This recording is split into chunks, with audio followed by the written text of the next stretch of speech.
Ano pong nangyari dito, Apong Dakar? Bakit namatay ang mga alaga nating kambing? Hindi ko patiyak kung ano talaga ang nangyari, Bagani. Ngunit malakas ang aking hinala na ang tribo ni Nalakay Uban ang may kagagawa nito. Alam kasi nila na nalalapit na ang ating ritual para sa pag-aalay kay Diyos ang Hanan. Kaya nila ito ginawa. Huwag muna po tayo mag-isip ng kung ano-ano. Iwasan muna natin ang pagbibintang dahil panigurado na pagsisimulan na naman ito ng gulo. Pero paano na ang ating ritual? Sa susunod na gabi na natin yun isasagawa. Magagawan po ba natin ito ng paraan? Ikinalulungkot ko. Ngunit hindi na natin ito magagawa ng paraan. Lalo na't bukas na ng gabi ang ritual. Mas makabubuti siguro na ipagpaliban na lamang muna natin ang ritual. Siguro naman ay maiintindihan tayo ni Diyos ang Hanan. Naniniwala ko na nakita niya ang pangyayaring ito. Ngunit Bagani, ang ganitong tradisyon ay hindi maaaring ipagpaliban o gawin sa ibang araw. Nakalaan talaga ang gabi na yun para sa pag-aalay kay Diyos ang Hanan upang buong taon tayong magkaroon ng masaganang pag-aani. Ngunit ano po ang gagawin natin? Paano natin ito mabibigyan ng solusyon? Nakita ko na maraming kambing ang tribong pinamumunuan nila Kayuban. Dahil sila ang may kagagawa nito, ay dapat lang napalitan nila ang mga namatay nating mga kambing dahil sa kanilang kagagawan. Pero Apong Dakar, hindi naman tayo sigurado kung si Nalakay Uban nga ang may kagagawa nito. Mahirap po magbintang nang walang matibay na ebidensya. Kung maaari, ay mag-alay na lamang tayo ng iba kay Diyos ang Hanan, gaya ng mga gulay at prutas. Hindi ko alam kung maaari ba yung naiisip mo. Pwede nating subukan, pero walang kasiguraduhan kung tatanggapin ni Diyos ang Hanan ang mga yon. Ang mas mabuti pa ay kausapin mo sila kay Uban. Sasamahan kita kung gusto mo. Kailangan malaman niya na alam natin ang kanilang ginawa. Naaawang pinagmasdan ng binatang si Bagani ang nagkalat na bangkay ng mga kambing sa malawak na damuhan sa kanilang baryo. Kalunos-lunos ang itsura ng mga kambing. Lahat ay puno ng sugat at laslas ang tiyan o hindi naman kaya ay ang mga leeg. Si Bagani ay ang pinuno ng kanilang tribo. Namana niya ang pagiging pinuno sa ama niya na nasawi ng mangaso ito sa kagubatan. Ito ang dating pinuno ng kanilang tribo. Natagpuan na lang nila ang bangkay ng tatay ni Bagani na puno ng sugat na parabang inatake ito ng mababangis na hayop. Sa pagkamatay ng tatay ni Bagani ay siya na ang humalili bilang pinuno ng tribo nila. Ang tribong pinamumunuan ni Bagani ay matagal ng katunggali ng tribo na pinamumunuan naman nila Kayuban. Yun ay dahil nakatira ang dalawang magkaibang tribo sa iisang baryo. Noon pa man ay pinag-aagawan na ng dalawang tribo ang lugar na yun. Walang gustong umalis at magparaya. Parehas na nais makuha ng mga tribo ang naturang baryo. Kaya naman, ang baryo ay nahati sa dalawa kung saan magkahiwalay na naninirahan ang dalawang tribo. Ano't natahimik ka, Bagani? Huwag mong sabihin na papalampasin mo na naman ang ginawang ito ng tribo ni Nalakayuban. Nag-iisip ako ko, Apong Dakar. Sa akin palagay tama ho kayo. Kailangan ko nga makausap sila kay Uban upang hindi na maulit ang ganitong pangyayari. Mabuti sana kung ako lang ang mapeperwisyo, pero hindi. Dahil ang buong tribo natin ang apektado sa pagkamatay ng mga kambing na iaalay natin kay Diyos ang Hanan. Huwag kang mag-alala, Bagani. Dahil sasamahan kita sa pakikipag-usap sa kanya. Hindi mo pwedeng kausapin sila kay Uban ng mag-isa dahil baka kung ano pa ang gawin niya sa iyo. Marahang tumango si Bagani. Itinago niya kay Apong Dakara ang kaba na kanyang nararamdaman sa ideyang kakausapin niya sila kay Uban dahil ganoong pangyayari ay bihira. At madalas sa tuwing nagkakausap sila ng pinuno ng kabilang tribo ay nauuwi sa sagutan at away. Bilang pinuno ng kanilang tribo, walang ibang nais si Bagani kundi ang kapayapaan para sa lahat. Noon pa man ay yun na ang ipinaglalaban ng kanyang ama. Ngunit dahil sa agawan ng lupa at teritoryo na nangyayari sa kanilang lugar, walang mapagpipilian si Bagani kundi ipaglaban ang tingin niya ay tama, at yun ay ang manatili ang tribo nila sa baryong yun. Isang umaga, nagtungo si Bagani kasama si Apong Dakar sa parte ng baryo kung saan naroon ang teritoryo ni Nalakay Uban. Ngunit nang nasa hangganan na sila ng kanilang teritoryo, ay hinarangan sila ng mga katribo ni Lakay Uban. Sinabi ng mga ito na hindi sila maaaring pumasok doon nang walang pahintulot ng kanilang pinuno. Umalis ang isa upang kausapin sila kay Uban, at nang bumalik ito ay sinabi nito na pumayag sila kay Uban na kausapin sina Bagani at Apong Dakar, pero pinaiwanan ng mga yon ang dala nilang itak. Tignan mong mga talipandas na mga ito. Mga walang tiwala, at talagang pinaiwan pa ang ating mga itak. Babayaan niyo na po, Apong Dakar. Nasa teritoryo nila tayo, kaya nararapat lang na sumunod ho tayo sa kanila.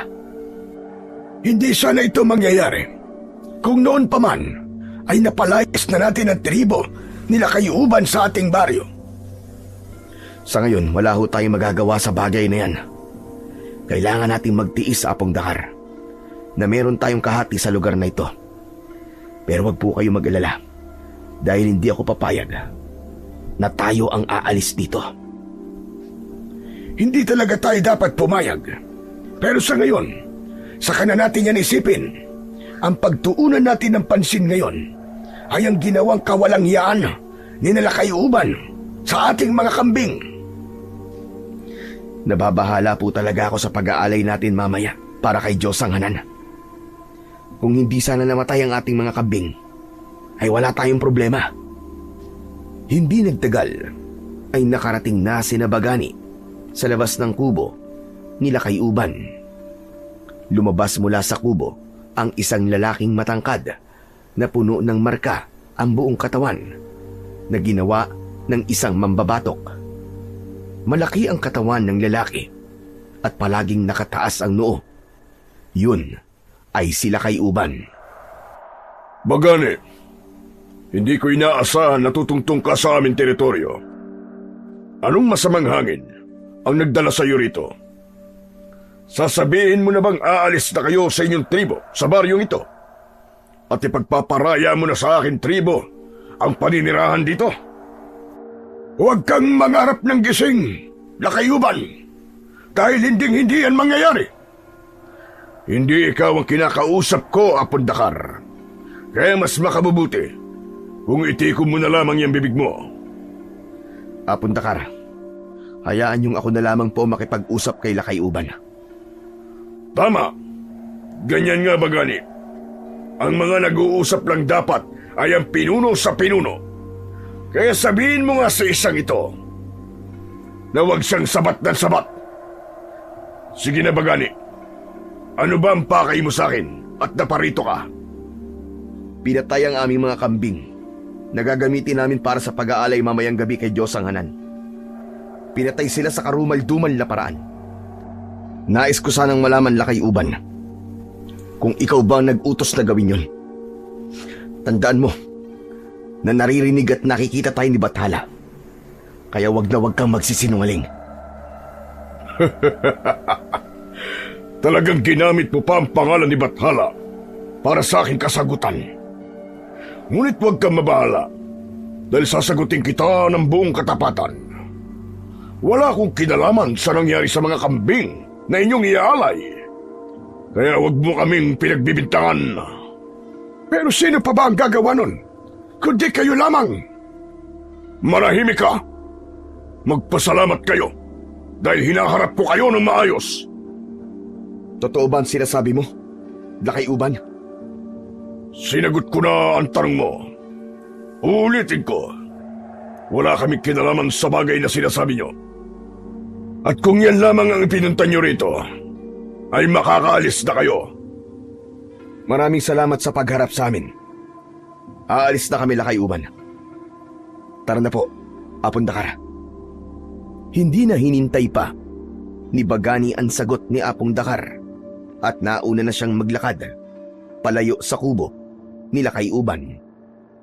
Matapos nilang makuhang muli ang kanilang mga itak, ay naglakad na silang palayo mula sa kanilang kalabang tribo. Bagani, huwag mong sabihin sa akin na naniwala ka sa sinabi nila kay Uban. Apong Dakar, totoo man po o hindi ang kanyang mga sinabi, ay wala na tayong magagawa doon. Kahit anong piga ang gawin natin sa kanya, sigurado ko na hindi siya aamin. Napakasama talaga ng ugali ng Lakay-uban na yun. Sumusobra na siya sa pamimerwisyo sa atin. Sa ngayon, ay pagpapaliban muna natin ang pag-aalay ng mga kambing kay Diyosang Hanan. Mag-aalay na lamang tayo sa kanya ng mga gulay at prutas mamayang gabi. Dagdagan na rin po natin ng mga manok. Gawan na lang po natin ang paraan. Napailing na lang si Apong Dakar na halatang hindi sang-ayon sa ginawa ni Bagani, na basta na lang siyang naniwala sa sinabi ni Lakay-uban. Pero para kay Bagani ay mas mabuti na ang ganun ang kanyang ginawa kesa sa magdulot pa ng gulo kung sakali na dinikdik niya ng gusto si Lakay-uban para umamin ito sa isang kasalanang ginawa nito. Ilang oras bago sumapit ang ritual para sa pag-aalay sa Diyosa na pinaniniwalaan ni Bagani na nagbibigay ng masaganang ani sa kanila, ay kinausap muna ni Bagani ang mga tao sa kanilang tribo. Ipinaalam niya sa mga yon ang nangyari sa mga kambing na kanilang iaalay sana kay Diyosang Hanan. Nalungkot ang mga ito, pero sinabi niya na itutuloy pa rin nila ang kanilang pag-aalay. Itinuloy pa rin ni Bagani ang kanilang ritual ng pag-aalay kay Diyosang Hanan. Umasa sila na tatanggapin yon ng Diyosa upang bigyan sila nito ng 1 taon ng masaganang ani. Matapos ang ritual, ay ipinagdasal ni Bagani kay Bathala na maging matagumpay ang kanilang ritual na ginawa. Makalipas ang ilang araw, habang hinahasa ni Bagani ang kanyang paboritong itak sa harapan ng kanyang kubo, ay nakita niya si Apong Dakar na humahangos palapit sa kanya. Nagtaka siya dahil baka sa muka ng matandang lalaki ang pagkabahala. Apong Dakar, ano't ikaw ay humahangos? May problema ba?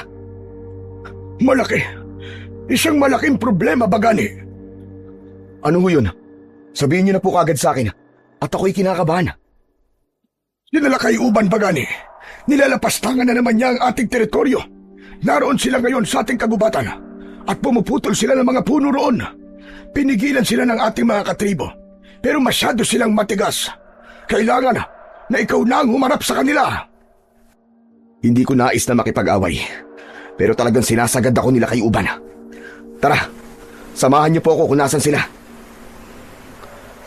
Agad na sinundan ni Bagani si Apong Dakar habang nakasabit sa kanyang bewang ang itak niya na nasa loob ng kaluban. Hindi nagtagal ay nakarating na sila sa kagubatan at kitang-kita nga ni Bagani ang mga katribo nila kay Uban na patuloy sa pagpuputol ng mga puno. Naroon din sila kay Uban na siyang nag-uutos sa kung anong gagawin ng mga katribo nito. Sige, bilisan niyo ang pagpuputol sa punong yan. Pagkatapos ay isunod niyo yung isa. Ayun, yun nasa kaliwa. Yung malaki. Lakayuban, sandali lang! Anong ginagawa niyo sa aming kagubatan? Bulag ka na ba? At hindi mo nakikita ang aming ginagawa? Pumuputol kami ng mga puno dahil may mga bagong kubo kaming itatayo sa aming teritoryo. Alam mo namang malapit na ang panahon kung saan magiging sunod-sunod ang pagdating ng bagyo. Naiintindihan ko ang iyong dahilan. Pero ang hindi ko maintindihan ay kung bakit dito ka sa aming teritoryo pumuputol ng mga puno. Hindi ba't nagkaroon na tayo ng kasunduan na ang bahaging ito ng kagubatan ay sa amin? Isa pa, ipinagbabawal ko na ang pagpuputol ng mga puno sa aming teritoryo dahil ang mga puno ay pumipigil sa matinding pagbaha at ito ang humahawak sa lupa upang hindi magkaroon ng pagguho. Eh, anong magagawa namin? Paubos na ang puno sa aming kagubatan. Kaya naisipan ko na dito na lamang kami kumuha. Isa pa, sa amin din ang kagubatang ito dahil kami ay nakatira sa baryong ito. Uulitin ko. Nagkaroon na tayo ng kasunduan ukol sa hatian ng baryong ito. Kaya't kung ayaw mo ng gulo, Lakayuban, huwag mo nilabagin ang kasunduan na yon. Gulo? Hindi ako natatakot sa gulo, Bagani. Kung tutusin, kayang-kaya namin salakayin ang inyong tribo at ubusin kayong lahat. Kaya kung ayaw mo ng gulo, ay hayaan mo kami sa aming ginagawa. Huwag kang mag-alala, dahil hindi naman namin uubusin ang mga puno rito. Magtitira kami ng para sa inyo. Lakayuban, matuto ka namang tumupad sa ating pinag-usapan. Tama ka. Ayoko sa gulo. Pero kung patuloy kang lalabag sa mga napagkasunduan na natin noon, ay mapipilitan akong makipaglaban para sa aming karapatan. Iginagalang namin ang ating mga napag-usapan. Kaya sana ay ganun ka rin. Bakit? Ano ba ang gagawin mo kung ipagpapatuloy namin ang pagputol ng mga puno rito? Sabihin mo! Huwag mo nang naisin na malaman pa. Dahil sigurado ako na sa huli ay magsisisi ka. Hinawakan ni Bagani ang kanyang itak at bahagya niyang inilabas ang talim nun sa kaluban. Kumislap yun ng tamaan ng sikat ng araw. Napatingin sila kay Uban sa itak ni Bagani at napalunok ito. Alam ni Bagani na hindi lingid sa kaalaman nila kay Uban na siya ay nagmula sa isang pamilya na kilala sa pagiging mahusay na mandirigma. Tumiim ang bagang nila kay Uban, ngunit hindi nito ipinakita na natakot ito kay Bagani. Sandali lang, aking mga katribo. Huminto na kayo sa pagputol ng mga puno rito. Umalis na tayo. Dalhin nyo na ang mga punong naputol na natin. Mabuti naman, Lakayuban, at marunong ka nang makinig sa akin. Muli kong ipapaalala sa'yo na hanggat maaari ay ayoko ng gulo o digmaan. Pero kapag napuno na ako at alam kong mali nang nangyayari, ay marunong din akong pumalag. Kaya kung ayaw mo makita kung paano ako makipaglaban, ay huwag kayong gumawa ng bagay na labag sa ating mga napag-usapan. Kung iniisip mo na natakot ako sa'yo, kaya ipinahinto ko ang aking mga katribo sa pagputol ng mga puno, ay nagkakamali ka, Bagani. Hindi ako natatakot sa'yo. Kahit mula ka pa sa angka ng mauhusay na mandirigma.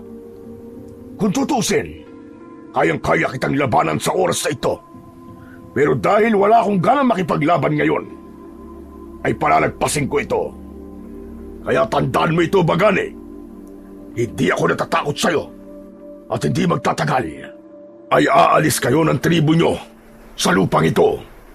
At itong lugar na ito, kami na ang tuluyang magmamayari nito. Hindi ko hahayaang mangyari yan, Lakayuban. Kung may aalis man sa baryong ito, ay kayo yon at hindi kami.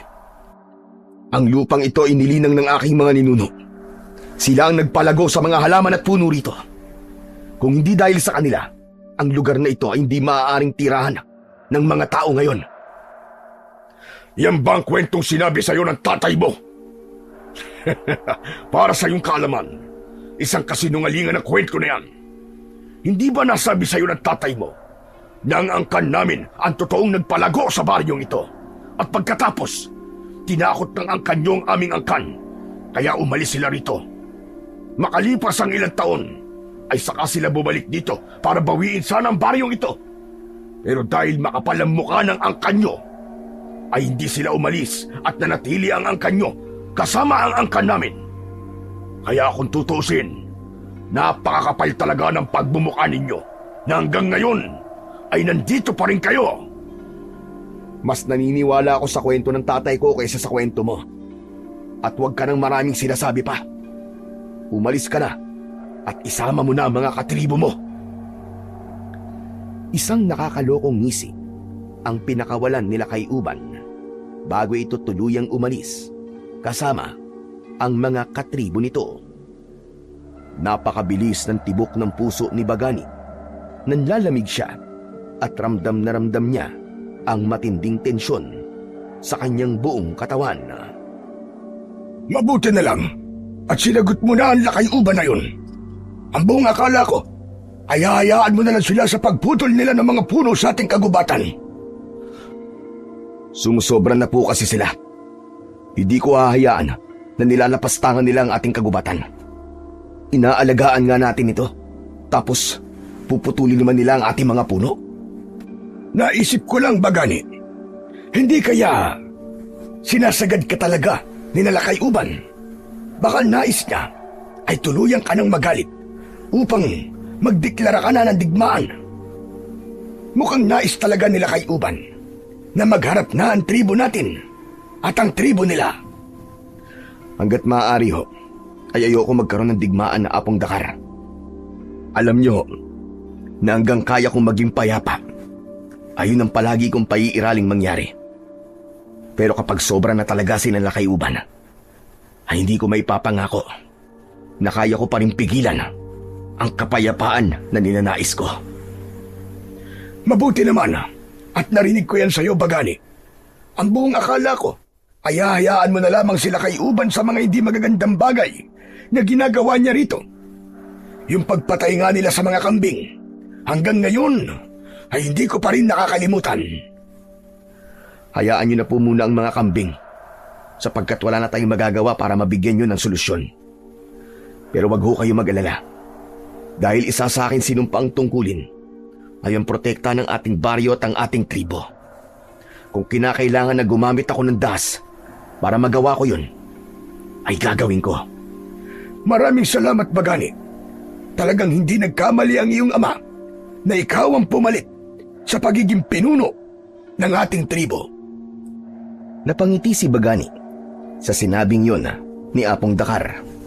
Bilang pinuno ng kanilang tribo, malaking bagay para sa kanya ang pasasalamat na kanyang natatanggap mula sa kanyang nasasakupan. Bilang solusyon sa pagputol ni Nalakay-uban sa mga puno, ay nagtanim ng mga panibagong puno sina Bagani. Nagtulong-tulong ang kanyang tribo para sa aktibidad na yon. Masaya si Bagani na nakita niya ang pagkakaisa ng mga katribo niya. Habang nagdidilig si Bagani ng mga bagong tanim na puno, ay lumapit si Apong Dakar sa kanya. Napakasipag mo naman, Bagani. Kung tutusin, ay hindi mo na yan kailangan gawin. Ikaw ang pinuno ng ating tribo. Ang dapat mong gawin ay mag-utos kung ano ang dapat naming gawin. Hayaan niyo na lamang po ako dito. Nais ko rin po kasing makita ng ating mga kasapi sa tribo na ako'y hindi lang isang pinuno na nagmamando o nag-uutos. Ako rin po ay isang pinuno na kumikilos at handang tumulong sa kanila. Mapalad talaga ang ating tribo dahil may pinuno kaming kagaya mo. Iniisip ko tuloy na ano kaya kung napabilang ako sa tribo nila kay Uban. Panigurado na habang buhay na pagsisisi ang aking mararamdaman. Huwag niyo pong sabihin yan, Apong Dakar. Dahil ikaw po ay nararapat na mapabilang sa ating tribo. Malaki po ang ambag niyo sa aming lahat. Dahil ikaw po ay isang mahusay na tagapayo, lalong-lalo na po sa akin. Marang tinapik ni Bagani ang balikat ni Apong Dakar at sa kanya ipinagpatuloy. ang kanyang ginagawa. Sa mga lumipas na araw, ay naging normal ang buhay ni Nabagani sa kanilang baryo. Labis siyang natuwa dahil tila tinanggap ni Diyos ang Hanan ang kanilang alay dahil patuloy na naging maganda ang kanilang ani. Patuloy na namunga ang mga puno ng mga prutas at hindi pineste ang mga tanim nilang mga gulay at palay. Kahit paano ay nakahinga ng maluwag si Bagani dahil hindi na gumawa si Nalakayuban ng bagay na ikagagalit niya. Ngunit isang umaga, nagimbal silang lahat nang magising sila na patay na ang isang alaga nilang kalabaw. Gaya ng mga pinatay na kambing, ay wakwak ang tiyan ng kalabaw at puno ng sugat ang buo nitong katawan na parabang bago ito tuluyang pinatay, ay pinahirapan muna ito ng husto. Sa tingin po ninyo, Apundakar, sinalakay-uban na naman ba ang may kagagawa nito? Sino pa ba ang gagawa ng ganitong karumal-dumal na gawain, kundi ang tribo lamang nila? Mukhang nais na talaga nila Kayuban na magkaroon ng digmaan upang malaman kung sino ba ang dapat na manatili at umalis sa baryong ito. Kayang-kaya kong ibigay ang digmaan na gusto niya. Labis na tong ginagawa niya sa atin. Pati mga hayop na walang kalaban-laban ay dinadamay niya. Ano bang nais niyang mangyari? Ang maubos sa mga hayop natin upang mahirapan tayo?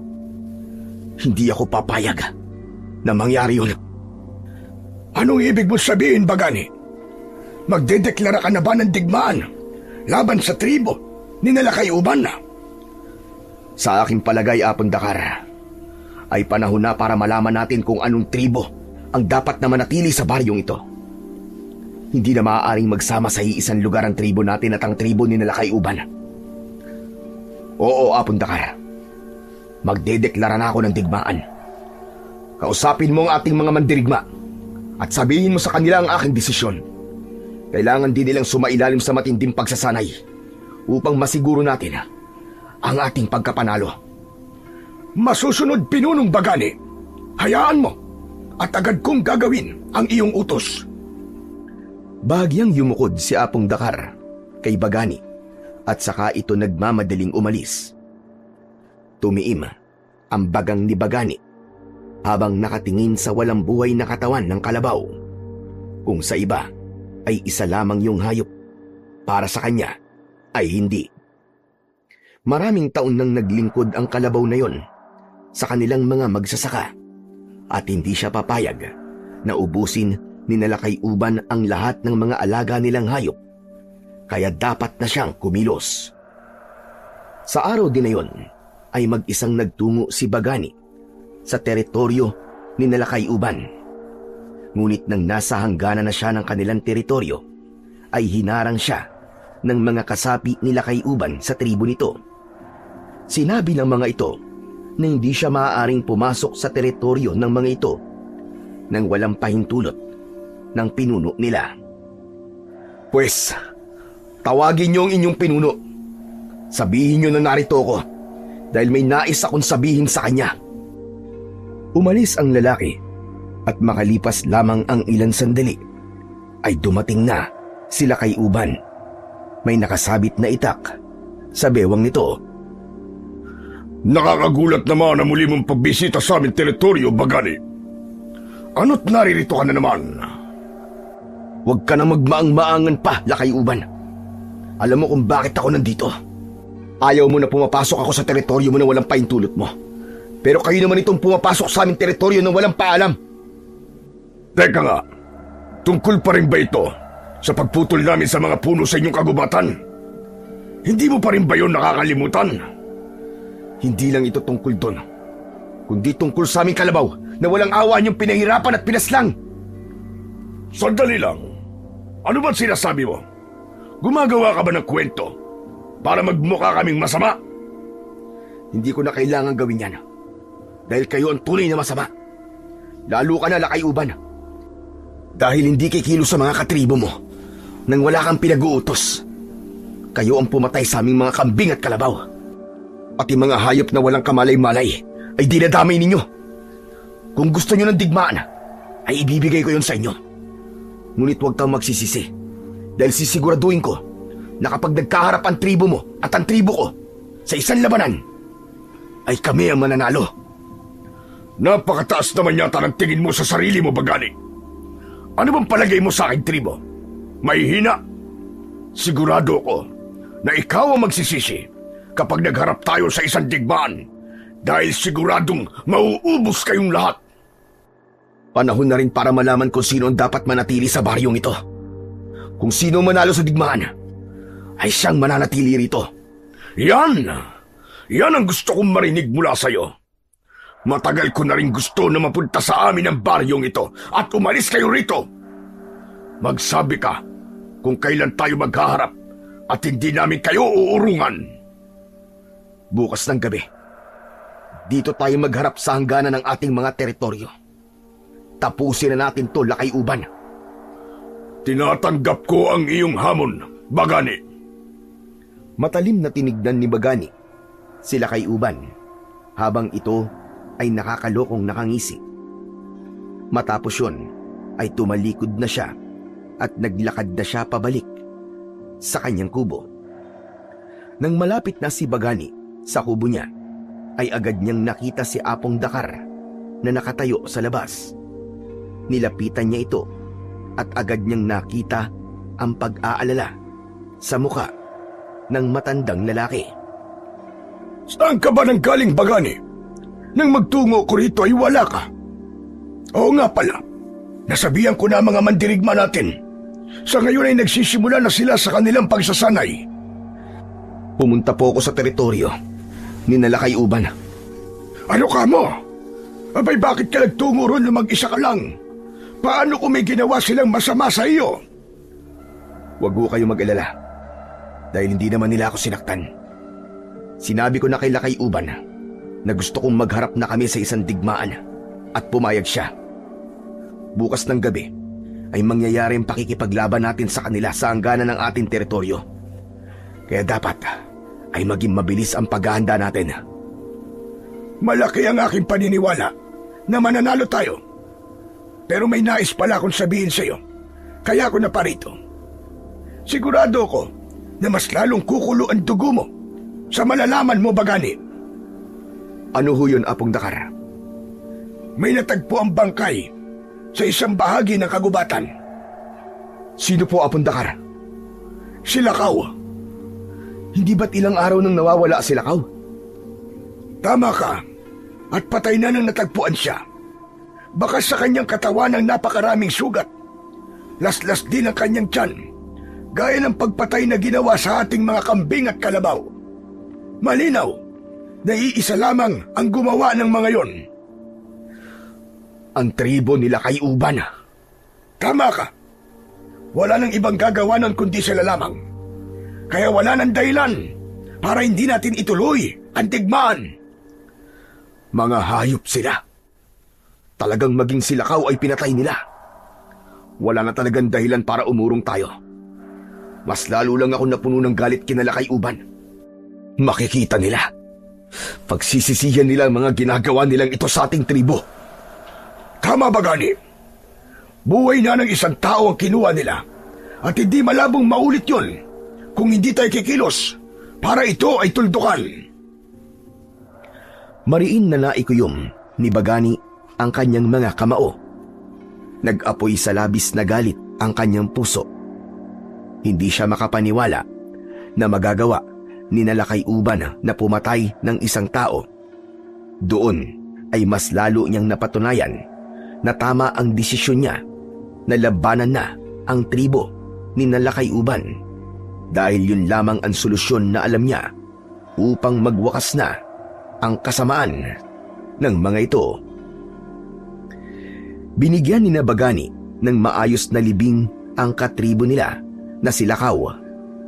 Labis siyang naawa sa naulila nitong asawa at mga anak na tila hindi matapos ang pagluha. May kumurot sa puso ni Bagani sa kanyang nakita. Matapos ang libing ay humarap si Bagani sa mga katribo niya at nagsimula siyang magsalita.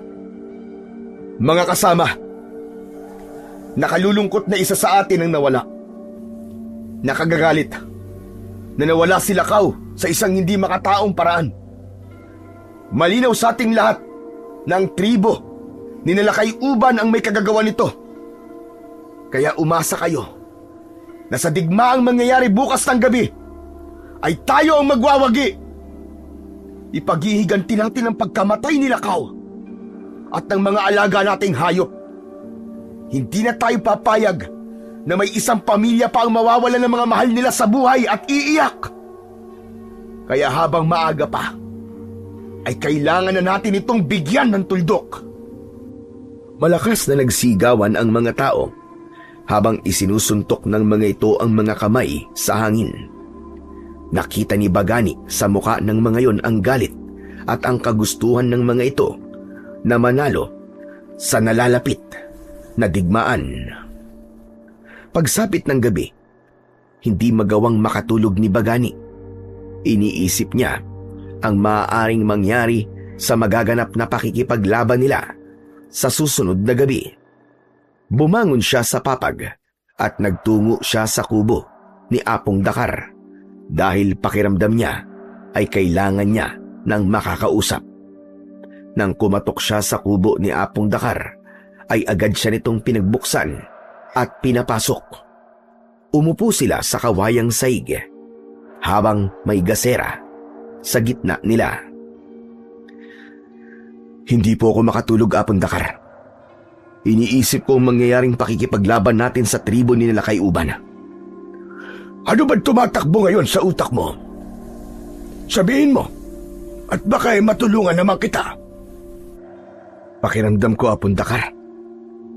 Nabigla lamang ako sa paghahamon ko ng digmaan. Kinakabahan ako sa pwedeng mangyari sa mga katribo natin na makikipaglaban. Naiintindihan ko kung bakit nag-iisip ka ng ganyan. Normal yan, Bagani.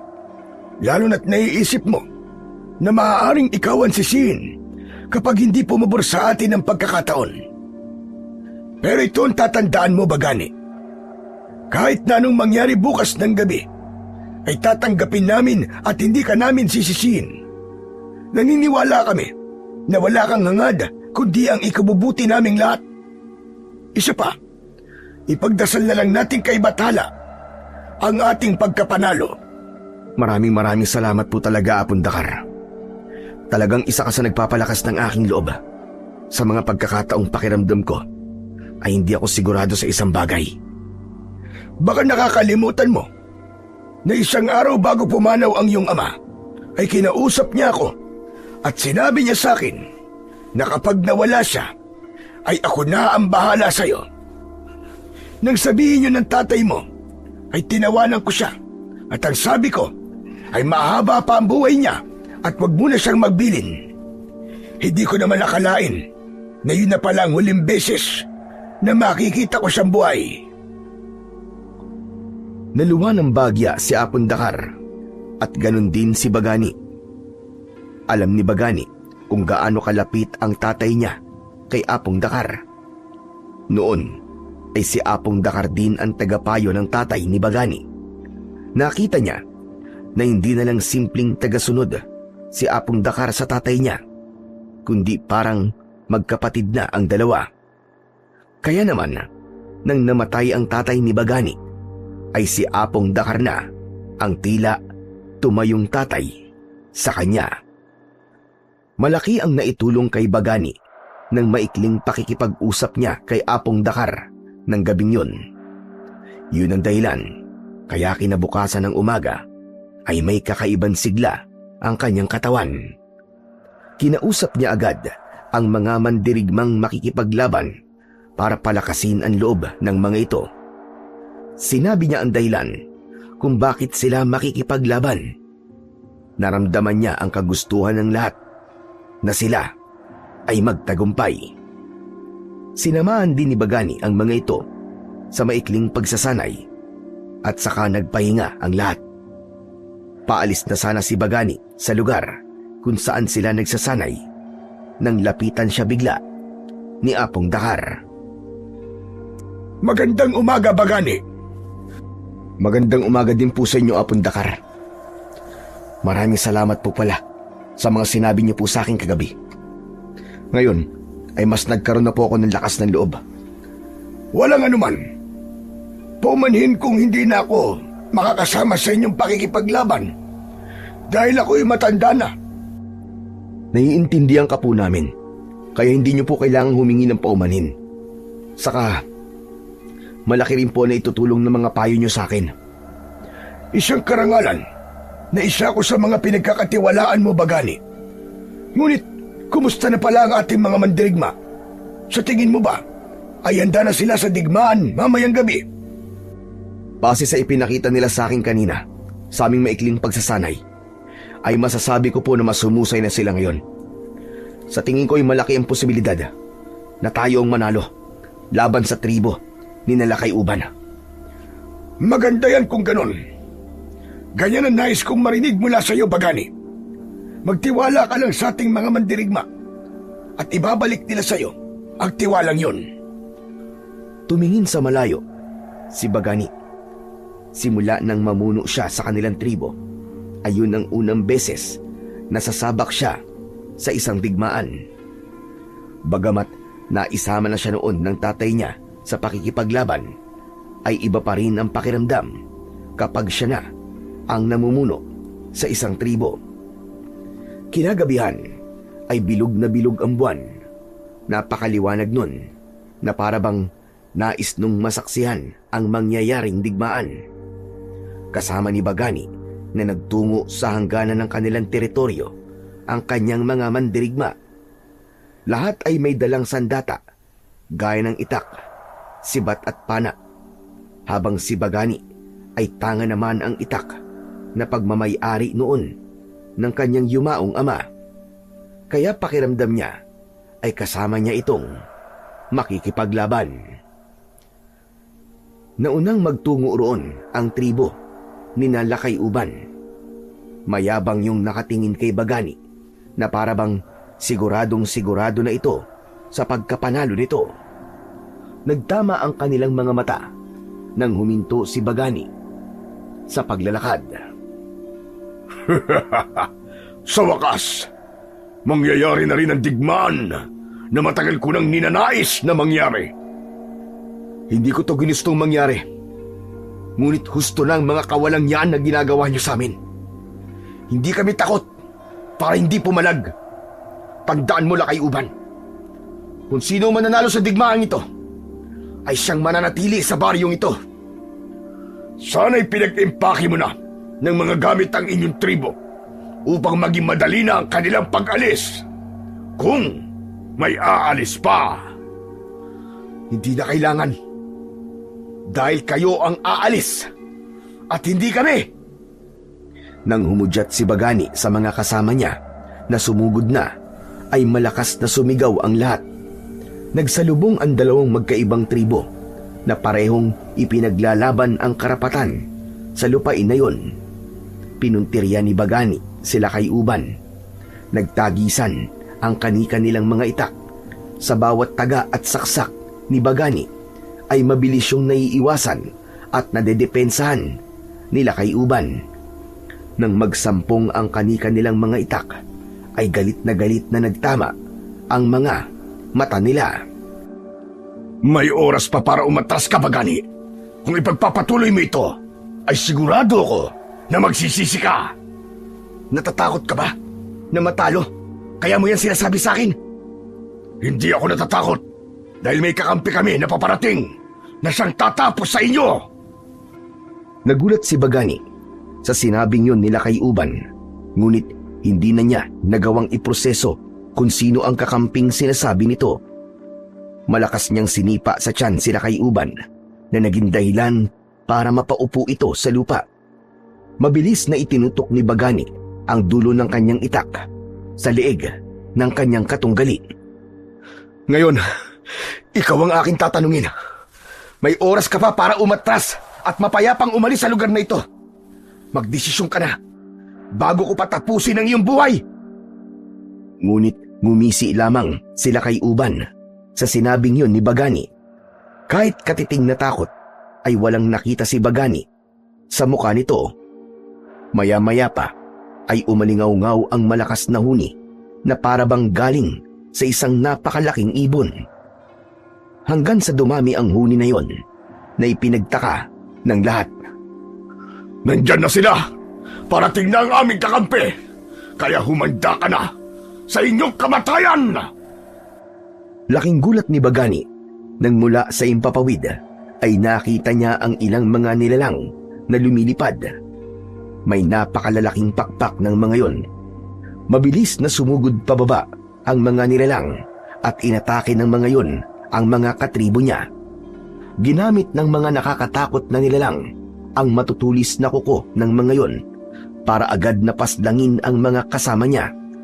May nilaslas ang leeg at meron ding winakwak ang tiyan at kinain ang lamang loob.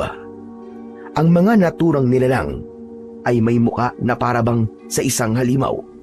Nanlilisik ang mata ng mga yon at may matutulis na mga ngipin. Isang nilalang ang muntik ng sumunggab kay Bagani, ngunit mabilis siyang nakailag.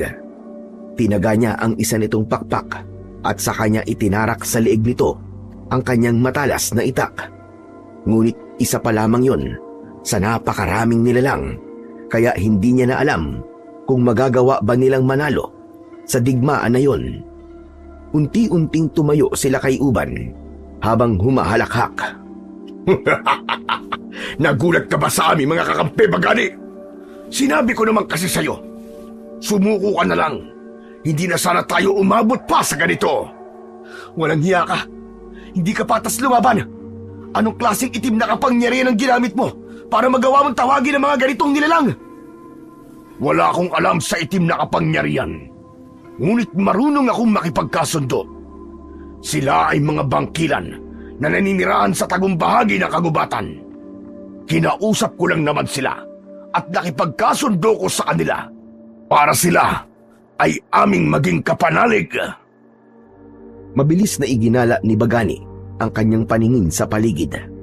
Halos madurog ang puso niya dahil sa maikling sandali lamang ay marami na ang namatay sa kanyang mga kasama. Kaya isang desisyon ang kanyang binuo. Mga kasama, hindi natin sila kaya! Umatras na tayo! Atras! Matapos yung sabihin ni Bagani, ay nagsimula na silang umatras habang patuloy nilang pinoprotektahan ang kanilang mga sarili mula sa mga nilalang na tinawag nila kay Uban na mga bangkilan. Yan! Ganyan nga! Ganyan nga, Bagani! Umatras kayo!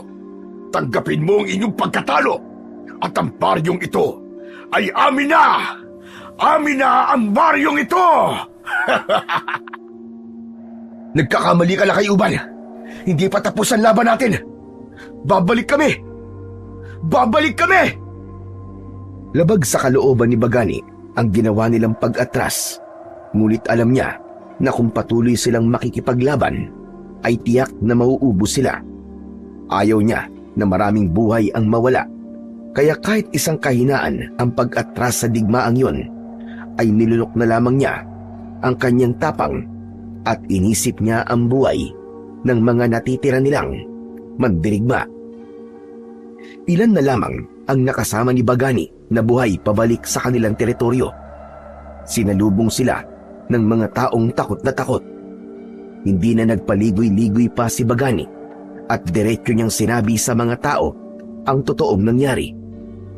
Lahat ay nagimbal at nanghilakbot nang malaman ng mga ito ang tungkol sa mga nilalang na tumulong sa tribo ni Nalakay Uban.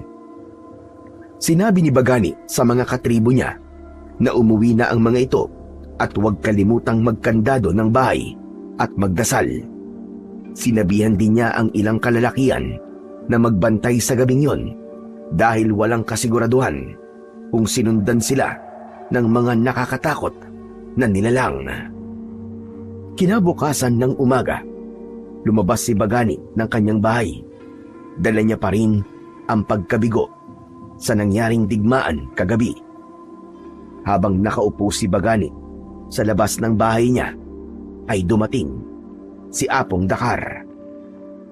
Totoo bang nakarating na balita sa akin natalo tayo sa pakikipaglaban kinala kay Uban na. Oo, Apong Dakar. Totoo po yan. Marami rin ang namatay sa mga mandirigma natin. Hindi namin inasahan na merong kinuwang kakampi sinala kay Uban. Hindi talaga siya patas lumaban. Bakit hindi ko yun naisip? Kakampi? Sinong kakampi ang tinutukoy mo? Ang sabi nila kay Uban ay mga bangkilan ng mga nilalang na yon. Noon ko lang narinig ang ganong pangalan ng isang nilalang. Alam niyo ba kung ano yun? Mabagin langit! Bangkilan baka mo ang iyong sinabi? Sila ay isang uri ng malalakas na aswang. Karaniwan ay mga babae ang bangkilan. Ngunit sa panahong ito, may mga lalaki na rin bangkilan. Paanong nakuha nila kay Uban ang panig ng mga bangkilan? Kayong sila ay kalaban nating mga tao. Hindi ko rin po alam, Apong Dakar. Sa aking pagkakatanda, ay sinabi nila kay Uban na nakipagkasundo siya sa mga bangkilan na naninirahan sa gitnang gubat. Kung anong uri ng pakikipagkasundong ginawa niya, ay hindi ko na alam. Napakasama talaga nila kay Uban. Tignan mo, at nagawa pa niyang pasunurin ng mga bangkilan para tayo ay wasakin. Malinaw na kung sila lamang ay hindi nila kaya ang ating lakas. Ngunit bagani, kung kakampi na nila ang sinasabi mong bangkilan, ay wala na tayong laban sa kanila. Walang awa ang mga bangkilan, bagani. May kakayahan din silang gawing aswang ang isang tao, at baka gawin nila yon sa mga katribo natin. Ngunit, Apong Dakar, hindi tayo maaaring sumuko ng ganun-ganun lang. Hindi natin isusuko ang lupaing ito dahil lang sa mga aswang na yun. Maaaring marami ang mamatay kung lalaban tayo. Hindi ko alam, Apong Dakar. Hindi ko alam. Naguguluhan pa rin po ako hanggang ngayon. Isa pa, paano tayo lalaban kung marami sa ating mga mandirigma ang nalagas sa isang gabi lamang? Sa aking palagay, ay mas makabubuti siguro kung magtago na muna tayo. Hindi na tayo ligtas sa lugar na ito dahil malaki ang posibilidad na mamayang gabi o sa susunod na gabi ay sasalakayin tayo ng mga bangkilan. Saka na lamang tayo bumalik dito kapag ligtas na tayo. Kung aalis tayo, Apong Dakar, saan naman po tayo magtutungo para magtago? Sandaling nag-isip si Apong Dakar, habang si Bagani naman ay nag-isip na rin ng lugar na maaari nilang pagtaguan ng pansamantala. Napagtanto niyang may punto nga si Apong Dakar na malaki talaga ang posibilidad na salakayin sila ng mga bangkilan at maaaring sa isang beses ng pagsalakay ng mga yon ay maubos silang lahat. Alam ko na! Alam ko na kung saan, Bagani. Saan po, Apong Dakar? Sa isang malaking yungib sa gubat. Hindi ba't napakalaki ng yungib na yon? Sa tingin ko ay maaaring doon muna tayo magtago ng pansamantala habang nag-iisip tayo ng paraan kung paano natin matatalo ang mga bangkilan. Tama ka, Apong Dakar. Sa aking palagay ay magiging ligtas tayo ron. Kung ganun, ay kakausapin ko na kagad ang ating mga katribo upang malaman nila ang sitwasyon natin.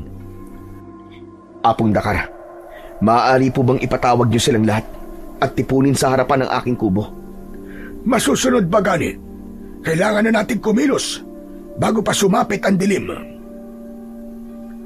Hindi na nagsayang ng oras si Apong Dakar at agad itong umalis. Naiwan si Bagani na kinakabahan at natatakot. Sa tagal niya nang nabubuhay sa mundo, ay noon lamang siya nakaramdam ng ganong katinding takot. Hindi yung takot para sa kanyang sarili, kundi sa maaaring sapitin ng mga katribo niya kung sakaling salakayin sila ng mga halimaw na bangkilan. Nang matipon na ni Apong Dakar ang mga tao sa harapan ng bahay ni Bagani, ay agad niyang sinabi sa mga yon ang maaaring mangyari sa kanila. Ipinaalam niya na pansamantala silang magtatago sa isang malaking yungib sa gubat at doon muna sila habang hindi pa ligtas ang bumalik sa kanilang baryo. Lahat naman ay sumang-ayon dahil alam ng lahat na ang kaligtasan lang ng mga ito ang iniisip ng kanilang pinuno na si Bagani. Agad na inihanda ng mga tao ang kani-kanilang mga gamit. Ganon din si Bagani. Hindi na siya nagdala ng maraming gamit. Nagkita-kita ang lahat sa bukana ng gubat at nang makumpleto na sila ay sabay-sabay nilang tinaak ang daan papunta sa yungib na nasa loob ng gubat. Nang narating nila ang sinasabing malaking yungib ay pumasok na ang mga tao roon. May awa sa mga mata ni Bagani habang pinagmamasdan niya ang mga katribo niya na naghahanap ng komportabling espasyo sa loob ng yungib. Maya-maya pa ay lumapit si Apong Dakar kay Bagani. May hawak ito na baging. Bagani, masdan mo ang nakita ko sa bukana ng yungib. Ito ang halamang baging na tinatawag na makabuhay. Pinaniniwalaan na takot ang mga aswang dito dahil sa mabait nitong lasa. Sa aking palagay ay may natural na proteksyon ng kuwebang ito laban sa mga bangkilan. Maraming ganito sa bukana ng kuweba, kaya hindi tayo mapapasok ng mga bangkilan dito. Mabuti naman po kung ganun, Apong Dakar. Kahit paano ay hindi natin kailangan mangamba kahit sumapit ang gabi. Tama ka. Pero bakit tila hindi ka masaya sa akin sinabi? Pasensya na po, Apong Dakar. Masaya naman po ako sa inyong sinabi. Pero nasasaktan lamang ako sa aking nakikita. Hindi ko inisip na darating ang panahon na kailangan magtago ng ating tribu sa isang yungib. Tignan niyo po sila. Alam kong nahihirapan sila. Ayokong isipin nila na ganitong buhay ang kaya kong ibigay sa kanilang lahat. Pinunong Bagani, naiintindihan ka namin kung bakit humantong sa ganito ang sitwasyon natin ngayon. Wala kang dapat na ikabahala dahil ito ang tamang gawin natin sa ngayon. Alam naming lahat na hindi naman ito panghabang buhay. Makakaisip din tayo ng paraan kung paano tayo makakabalik ng ligtas sa ating baryo. At sana, kapag bumalik na tayo roon, ay hindi na natin kailangan matakot sa mga bangkilan at magawa na nating masolo ang ating baryo. Dahil naniniwala ko na tayo lamang ang nararapat na nakatira roon at hindi natin dapat kasama ang tribo ni Nalakay Uban. Dahil habang kasama natin ang kalaban nating tribo sa iisang lugar, ay hindi natin makakamit ang kapayapaan na matagal na nating pinapangarap. Inilayo muna ni Bagani ang tingin niya sa mga katribo niya. Pero kahit hindi na niya nakikita ang mga yun, ay ramdam na ramdam pa rin niya ang labis na habag niya para sa kanyang mga katribo. Bago sumapit ang dilim, ay nagtulong-tulong sina Bagani at ang mga katribo niya na maghanap ng mga prutas at gulay na kanilang makakain. Nang tuluyang sumapit ang gabi, ay magkakasama silang kumain. Mapalad sila na may malapit na ilog sa yungib, kaya meron silang napagkunan ng inumin na tubig. Hindi nagtagal ay nagkanya-kanya na ng higa ang iba, habang sina Bagani at ang ilang mandirigma ay nagbantay sa labas upang masiguro ang kaligtasan ng nakararami. Nagtago sila sa makakapal na halaman sa itaas ng mga puno upang kung may bangkilan na mapadaan ay hindi agad sila makikita. Naging mapayapa naman ang unang gabi nila sa yungib. Walang kahit na anong panganib ang nangyari at umasa si Bagani na sa mga susunod na gabi ay ganun pa rin ang mangyayari. Bumalik din sina Bagani at ang ilang mga katribo niya sa kanilang teritoryo, pero hindi na nila nagawang tumapak doon dahil malayo pa lang ay nakita na nila ang mga katribo nila kay Uban na naroroon. Wala na silang nagawa kundi ang bumalik sa yungib at doon ay sinalubong sila ni Apong Dakar. Bagani, Bakit wala kayong dalang mga gulay? Ang akala ko ba nagtungo kayo sa ating teritoryo dahil mag-aani kayo roon? Wala na, Abundakar. Hindi na namin nagawang tumuloy sa ating baryo dahil nasa teritoryo na natin ang ating mga kalaban. Maging ang ating lupa ay sinakop na rin nila.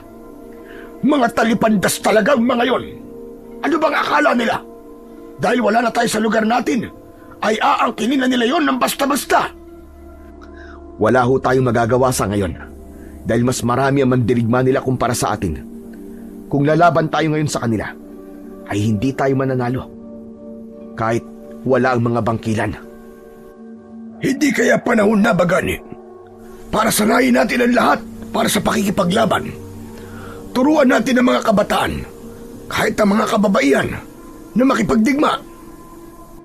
Ayoko pong humantong tayo na pati ang mga kabataan at kababaihan ay kailangan humarap sa digmaan. Sa ngayon, hindi ko muna yung gagawin. Pero tignan natin ang mangyayari sa mga susunod pang araw.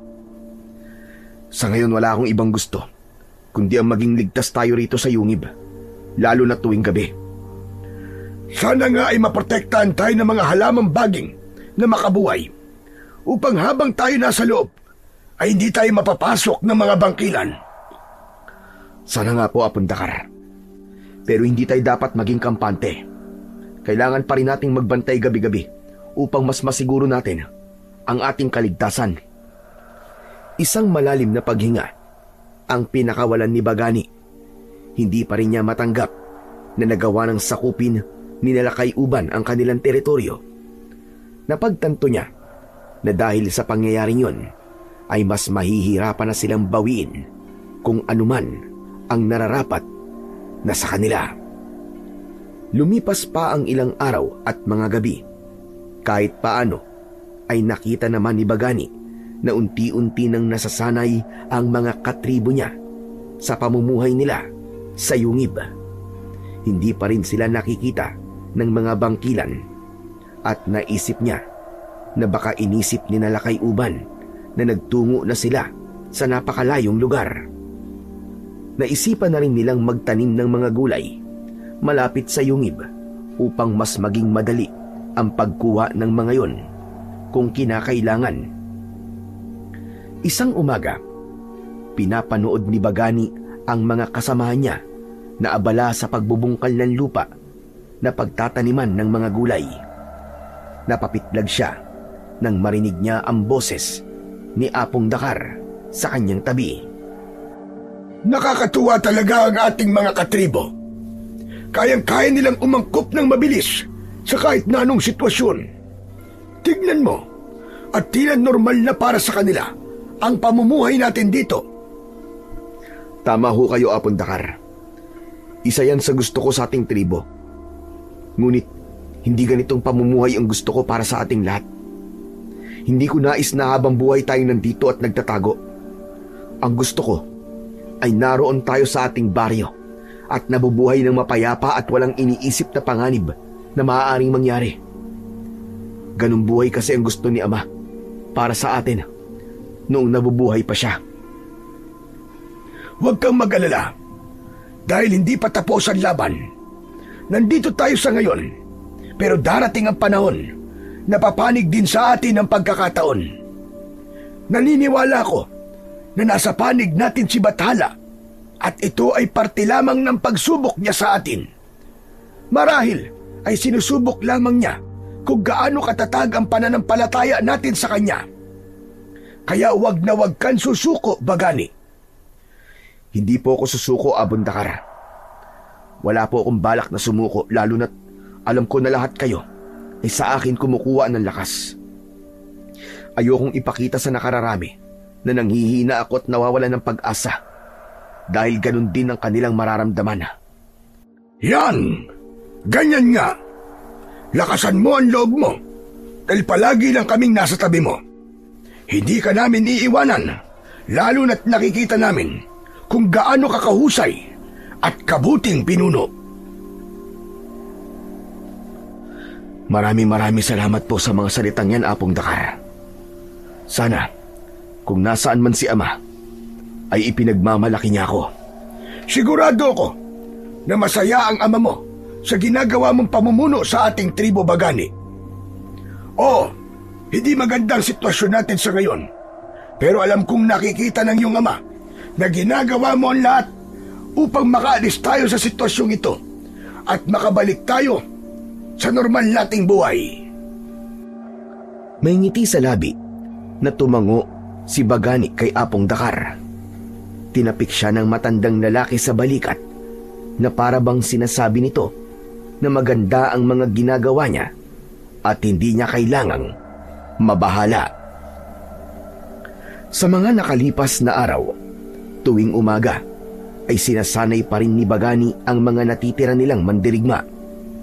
Kahit ilang araw na silang ligtas sa yungib, ay ayaw pa rin nilang maging kampante.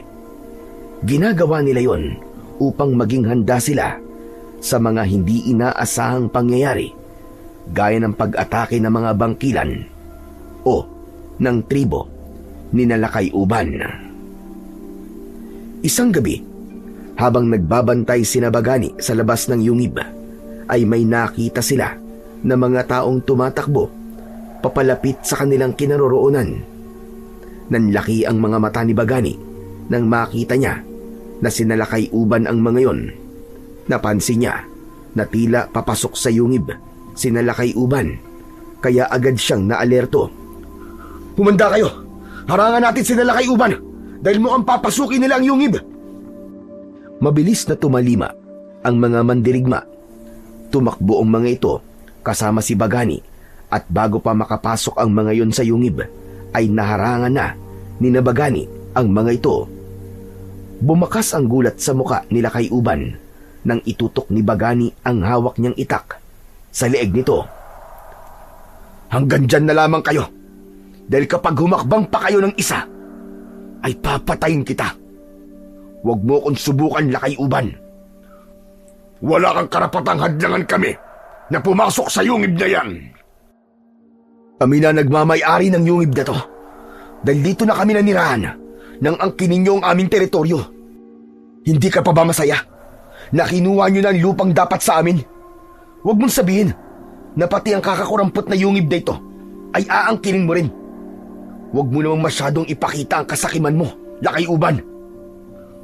Alam kong galit ka sa akin, pero wala kami rito para makipaglaban. Naghahanap kami ng mapagtataguan. Hindi ko naman alam na sa yungib na ito pala kayo nakatira. "At bakit naman kayo nagtatago? Huwag mong sabihin na may bago na kayong kalaban na tribo." Hindi mo naiintindihan. Saka na ako magpapaliwanag. Papasukin mo na muna kami sa yungib na yan. Hindi mo ba nakikita? Wala na kaming mga armas. Wala kaming laban sa inyo. Nang sabihin yun nila kay Uban, ay doon lamang napansin ni Bagani na wala ngang dalang kahit na isang sandata si Nalakay Uban. Ganun pa man, hindi pa rin siya nagtiwala rito. Hanggang sa nakarinig sila ng malalakas na huni na parang mula sa malalaking ibon. Hinilabutan si Bagani dahil hindi siya maaaring magkamali. Ang huni na yon ay mula sa mga aswang na bangkilan. Sinasabi ko na nga ba, hayop ka? Isa tong patibong. Kasama niyo ang mga bangkilan. Hindi namin sila kasama, maniwala ka. Tinutugis nila kami. Kaya kung nais mo pang mabuhay, pumasok na tayo sa yungib ngayon din. Nakikiusap ako sa iyo, Bagani. Kahit ngayong gabi lang ay isang tabi mo muna ang away natin. Ibinababa ko na ang aking sarili. Tulungan mo na kami. Hindi pa namin nais mamatay. Tinignan ni Bagani sila kay Uban ng diretsyo sa mga mata nito at doon niya nakita ang takot at sinseridad nito. Dahil doon ay agad na lumambot ang kanyang puso. Sige. Maaari na kayong pumasok. Ngunit sa sandaling gumawa kayo ng hindi ko magugustuhan, ay alam niyo na ang mangyayari sa inyo. Ipapaalala ko lamang na mas marami kami ngayon kumpara sa inyo. Nagkakaintindihan ba tayo? Oo, Bagani. Maraming salamat. Maraming salamat talaga sa iyo. Hinayaan na ni Bagani na pumasok sila kay Uban at ang iilan nitong mga kasama sa loob ng yungib. Pumasok na rin sina Bagani sa loob at nagulat si Apong Dakar nang makita nito sina Lakay Uban. Anong ginagawa ng mga kalaban natin dito? Teka sandali lang Apong Dakar, huminahon ka. Wala sila rito para makipaglaban dahil maging sila ay binibiktima na rin ng mga bangkilan. At naniwala ka naman. Malamang, nagsisinungaling lang ang mga yan. May binabalak na naman silang masama sa ating tribo. Maniwala ka, Apong Dakar. Wala kaming balak na masama sa inyo dahil maging kami ay nangangailangan din ng mapagtataguan mula sa mga bangkilan na yun. Isinungalingan. Hindi ako naniniwala. Paano yun mangyayari? Gayong ikaw mismo nakipagkasundo sa mga bangkilan para makipagkampihan sa kanila. Yan din ang aking inakala noon. Kaya ako nakipagkasundo sa kanila. Sasabihin ko na sa inyo ang buong katotohanan. Nung malaman ko mula sa inyo na pinatay ang mga kambing at kalabaw sa inyong lugar, ay wala kaming kinalaman doon, kundi ang mga bangkilan. Dati pa sinabi sa akin ng aking ama na may isang grupo ng mga bangkilan na naninirahan sa tagong bahagi ng kagubatan at ang kanilang pinagtataguan ay matatagpuan malapit sa talon. Meron dong isang yungib at yun ang tirahan nila sa tuwing umaga. Bagani, huwag mong sabihin na pakikinggan at paniniwalaan mo ang sinasabi ng sinungaling na ito. Hayaan niyo po muna siyang magsalita. Sige na Lakay Uban, magpatuloy ka sa iyong sinasabi. Noong una, Bagani, hindi ako naniniwala. Ngunit nang pinatay ang inyong mga alagang hayop, ay nagkaroon ako ng hinalang baka nga totoo ang mga bangkilan. Kaya isang umaga, nagtungo ako sa yungib ng mga bangkilan. Kinausap ko sila na kung tutulungan nila ako na labanan kayo, ay hahayaan ko silang manirahan sa ating baryo kasama namin. At yun na nga, pumayag naman sila nung una. Tinulungan nila kami laban sa inyo. Pero hindi nagtagal, maging kami ay inaatake at pinapatay na nila. Kaya kung makikita nyo, kakaunti na lamang ang natitira sa aking tribo. Nagsasabi ako ng totoo, Bagani, maniwala ka. Nang dahil din sa pangyayaring yun, ay napagtanto ko ang aking kamalian. Nang dahil sa kagustuhan ko mapaalis kayo sa ating baryo, ay nagresulta yon sa isang bagay na maaaring ikaubos ng ating mga katribo. Sa kauna-unahang pagkakataon, ay nakita ni Bagani ang paghagulgol ni Lakay Uban. Napaluhod ito sa lupa na parabang hindi na nito kinakaya ang mga nangyayari. Patawarin niyo ako. Ang gusto ko lang naman ay huwag mawalan ng tirahan ng aming tribo. Kung alam ko lang, hindi na sana ako nakipagkasundo sa mga bangkilan. Sabihin na nating totoo ang lahat ng sinasabi mo at totoong nagsisisi ka na sa mga ginawa mo. Ngunit hindi niyan mabubura na may mga buhay na nawala sa aming tribo dahil sa iyong kapalpakan. Bagani, ang mabuti pa ay palabasin mo na sina Lakay Uban. Baka kung ano pa ang gawin ng mga yan sa atin. Kapag nakahanap sila ng pagkakataon, hindi sila mapagkakatiwalaan. Apong Dakar, sa tingin ko naman ay wala silang gagawing masama sa atin. Ngunit Bagani, Apong Dakar, alam ko, nasasalungatin mo at ng iba nating katribo ang desisyon ko. Oo, kalaban natin sila. Ngunit sa pagkakataong ito, ay iisa ang kalaban natin. At yun ay ang mga bangkilan. Ang tribo nila at tribo natin ay nanganganib na maubos. Hindi na natin magagawang baguhin ang nakalipas. Ngunit may magagawa pa tayo para mas pagandahin ang ating hinaharap. Kaya bilang pinuno ng ating tribo, pinahihintulutan ko sila Lakay Uban na manatili sa yungib na ito upang masiguro ang kanilang kaligtasan. Hindi na nakapagsalita pa si Apong Dakar sa sinabing yon ni Bagani, habang si Lakay Uban ay walang tigil ang pasasalamat kay Bagani habang umiiyak. Para kay Bagani, kahit kaaway nila sina Lakay Uban, ay handa pa rin siyang tulungan ang mga ito. May hinala siya na may dahilan ang lahat ng nangyayari sa buhay nila at kailangan lamang niyang maghintay upang malaman ang dahilan na yon. Kinabukasan ng umaga, Lahat ng kasapi ni Bagani sa tribo ay nagtaka kung bakit kasama na nila sa yungib sina Lakay Uban. Agad namang ipinaliwanag ni Bagani ang lahat sa mga yun, at may ilan na nakaintindi sa kanyang desisyon.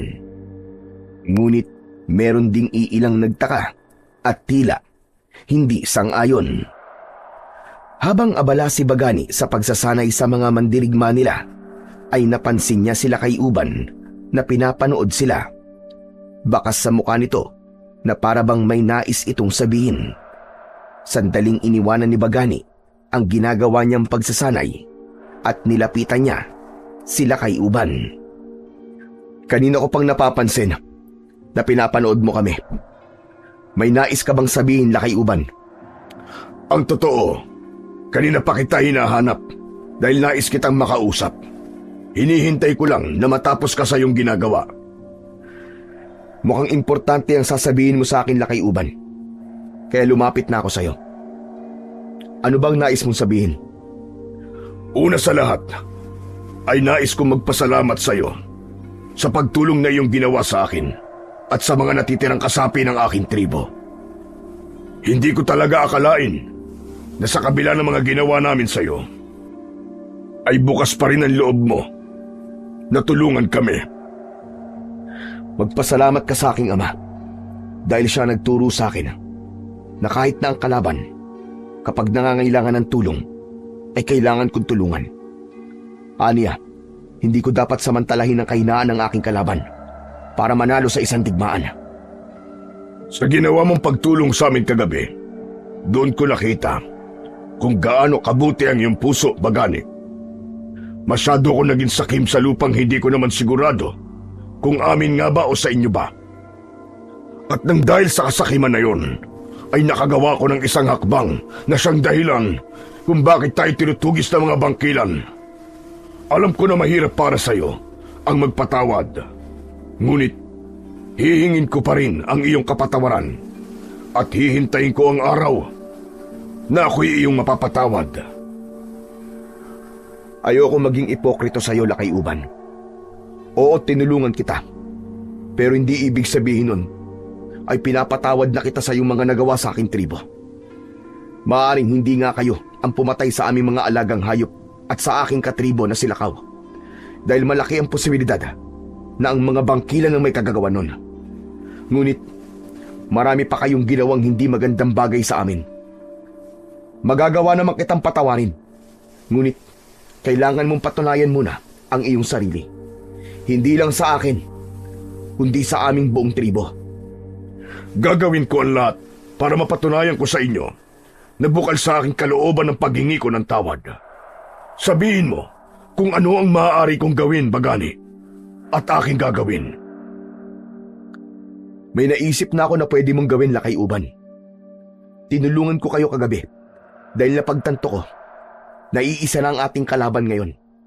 At sa pagkakataon na to, yun ay ang mga bangkilan. Kaya kung tutulungan niyo ang aming tribo na ubusin ang lahat ng bangkilan sa gubat, ay doon ko lamang magagawang patawarin ka. Kung yan lamang ang paraan para mapatunayan ko ang aking sarili sa iyo, ay gagawin ko, Bagani. Sige, umasa ka. Nakakampi mo ang aking tribo sa pagpaslang sa mga bangkilan.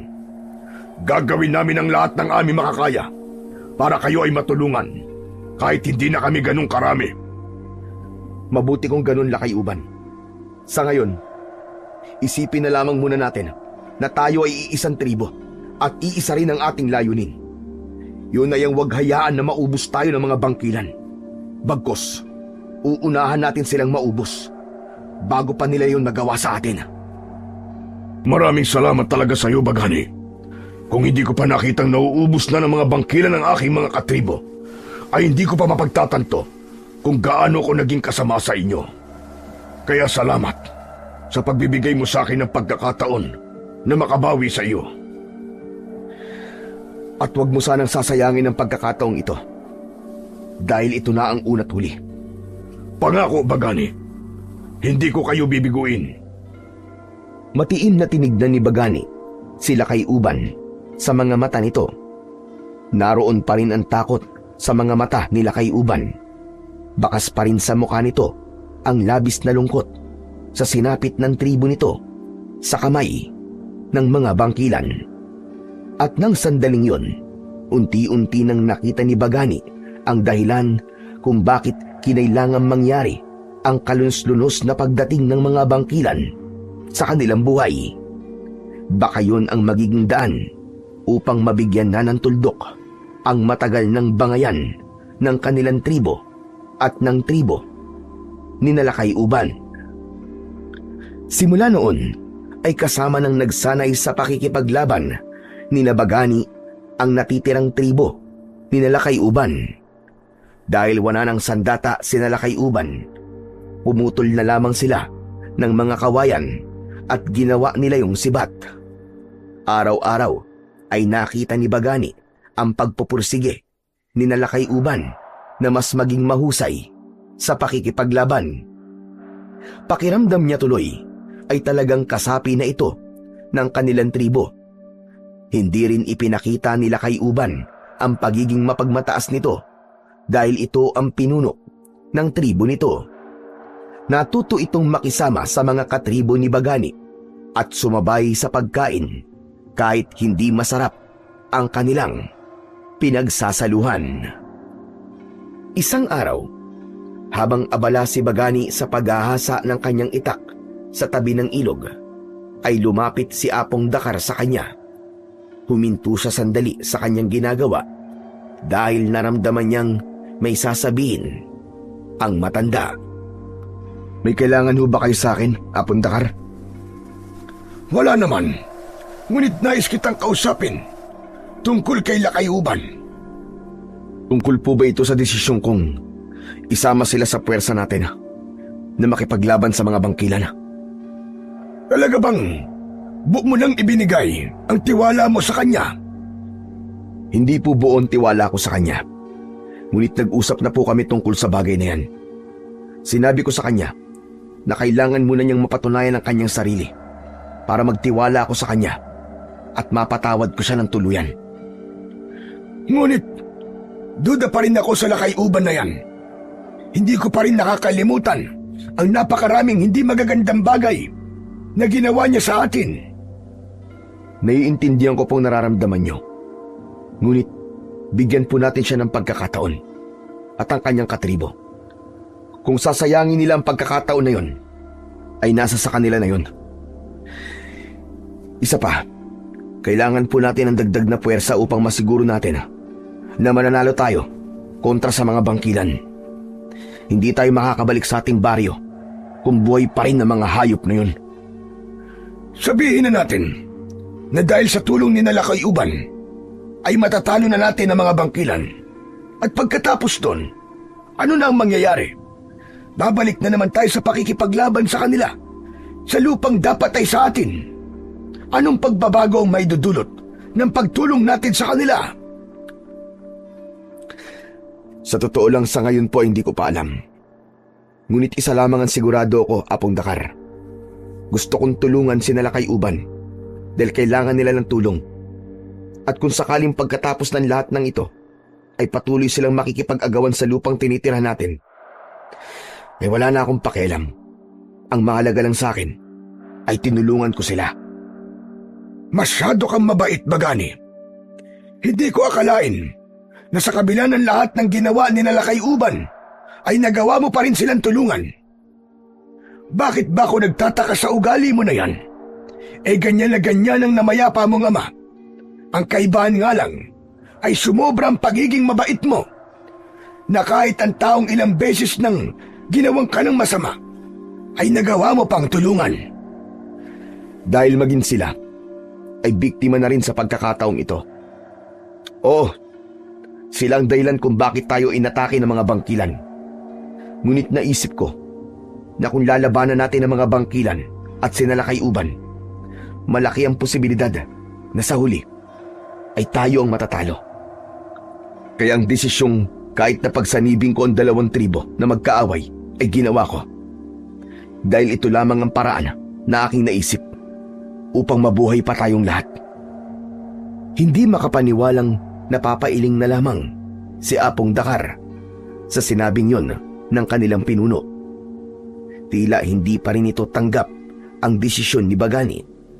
Ngunit inintindi na lamang niya si Apong Dakar at ipinagdasal niya na gaya niya ay makikita rin ito ang magandang dulot ng pakikipag-alyansa ng tribo nila sa tribo ni Lakay Uban. Isang gabi, nagkaroon ng isang pagpupulong sa loob ng yungib, sina Bagani at ang lahat ng kanilang mandirigma.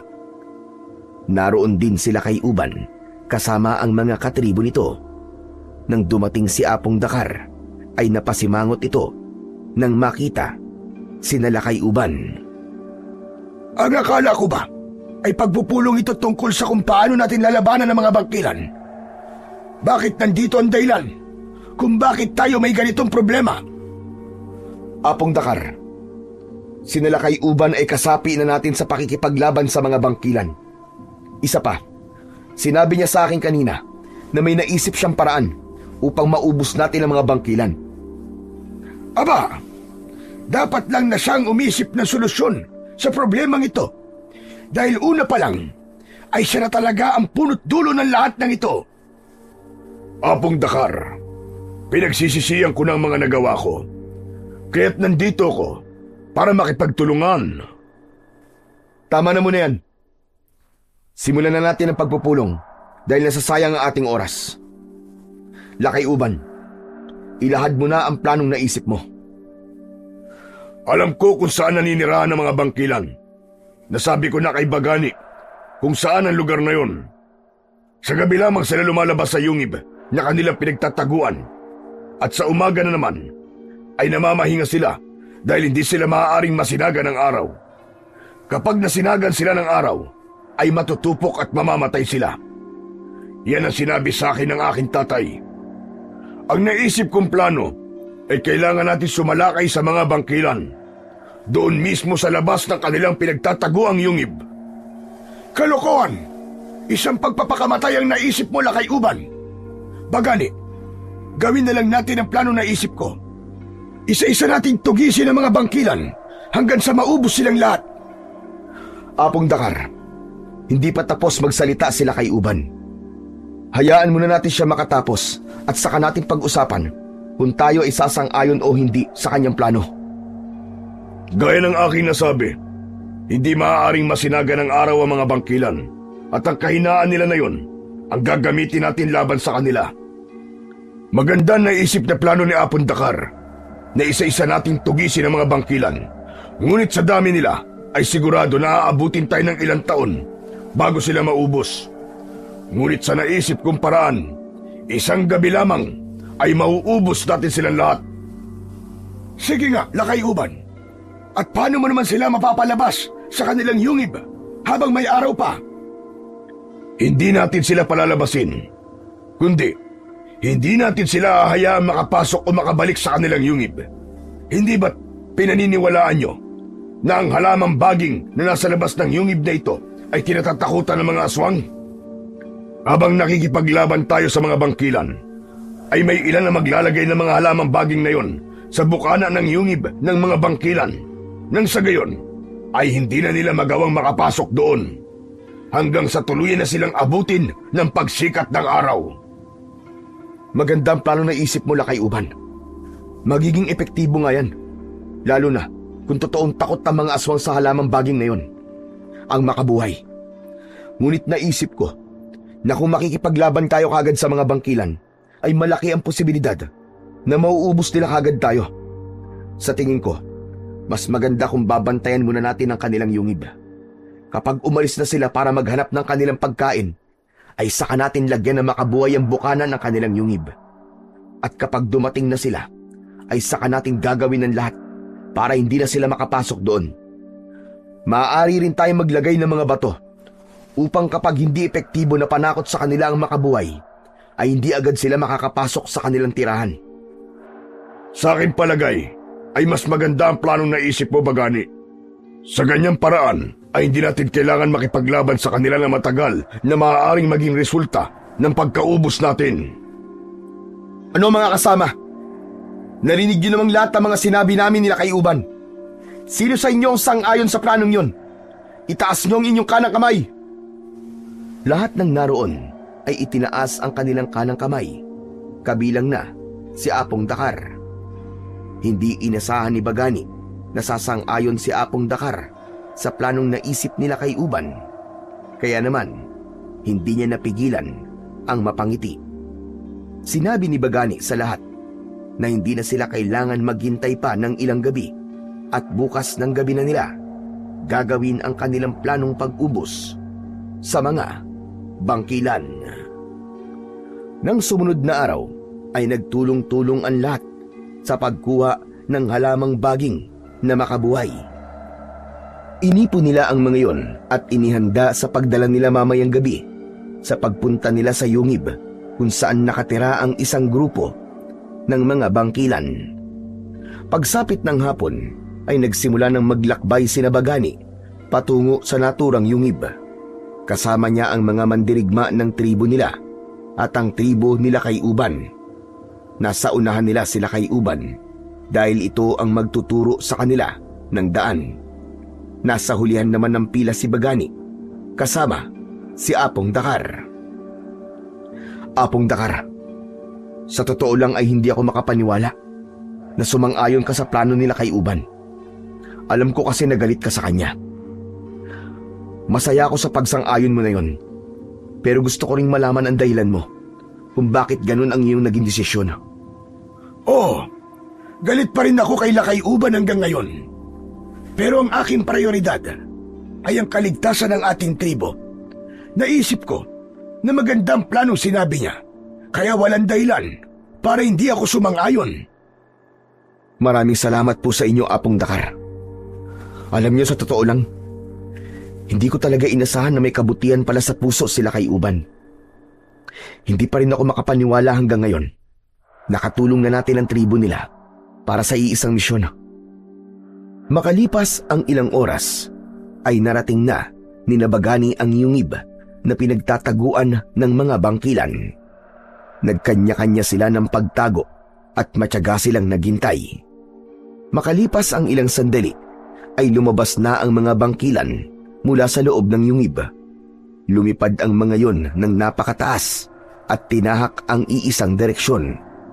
Naghintay pa sila ng ilang minuto bago nag-utos si Bagani na kailangan na nilang lagyan ng mga bato ang bukana ng Yungib.